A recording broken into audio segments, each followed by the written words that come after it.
Saya tidak melihat ada urgensi ke sana.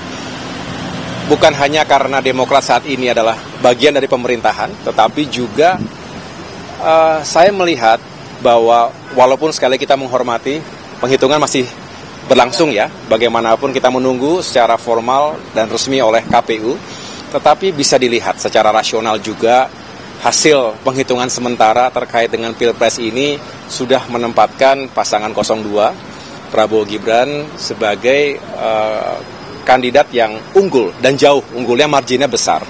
Jadi tidak bisa saya tidak melihat ada sesuatu yang sangat aneh di situ karena memang jaraknya jauh. Ya, tetapi saya juga sebagai seorang Demokrat menghormati siapapun di negeri kita, partai manapun, tokoh manapun yang ingin menggunakan hak konstitusional, silakan. Tetapi kami dari Partai Demokrat secara tegas mengatakan kami tidak melihat ada kepentingan itu. Saya justru lebih tertarik pasca pemilu ini, setelah kita mengetahui tentu namanya pertempuran politik itu menyisakan orang yang kecewa, orang yang marah, orang yang belum bisa mencapai targetnya, dan saat yang baik untuk kita mulai merajut kembali rekonsiliasi bangsa, dan itu harus kita tunjukkan secara genuine.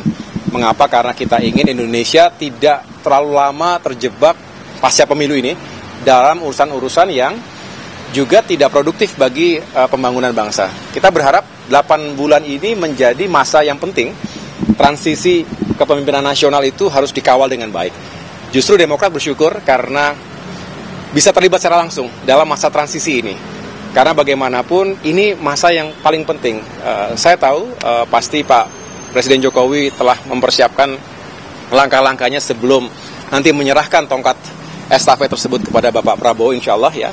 Dan sebaliknya Bapak Prabowo juga punya niat yang baik untuk menyiapkan dari sekarang apa saja yang harus segera bisa dilakukan. Ingat, janji kampanye itu untuk ditunaikan.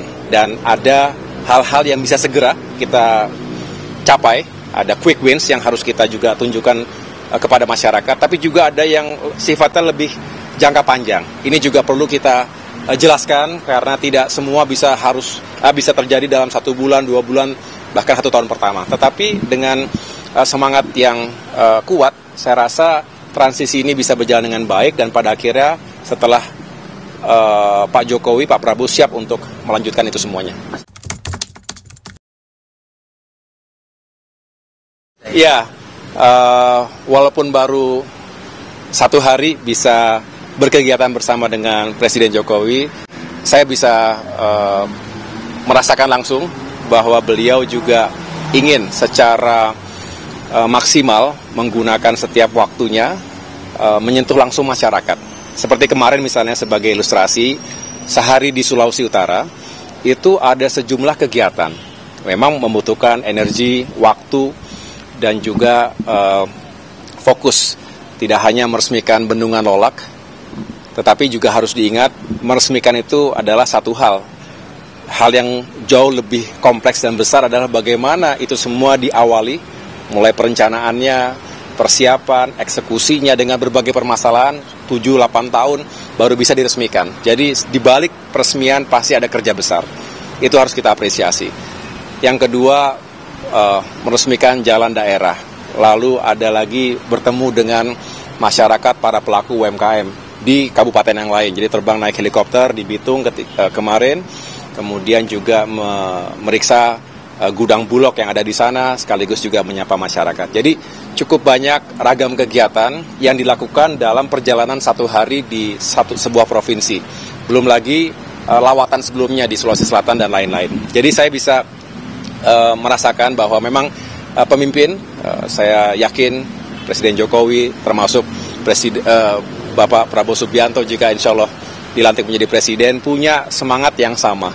Ini juga yang harus bisa menggerakkan yang lainnya. Kalau pemimpinnya juga benar-benar aktif memimpin, bukan hanya di balik meja tapi juga turun ke lapangan, melakukan pemeriksaan, evaluasi, sekaligus juga menunjukkan leadership dan juga manajemen di tingkat yang paling strategis. Saya rasa ini akan menggerakkan jajaran kabinet, kementerian, lembaga-lembaga, dan termasuk dari pusat sampai dengan daerah. sinergi dan kolaborasi yang harus dibangun vertikal dan horizontal ini menurut saya menjadi kunci kerja pemerintahan yang sukses.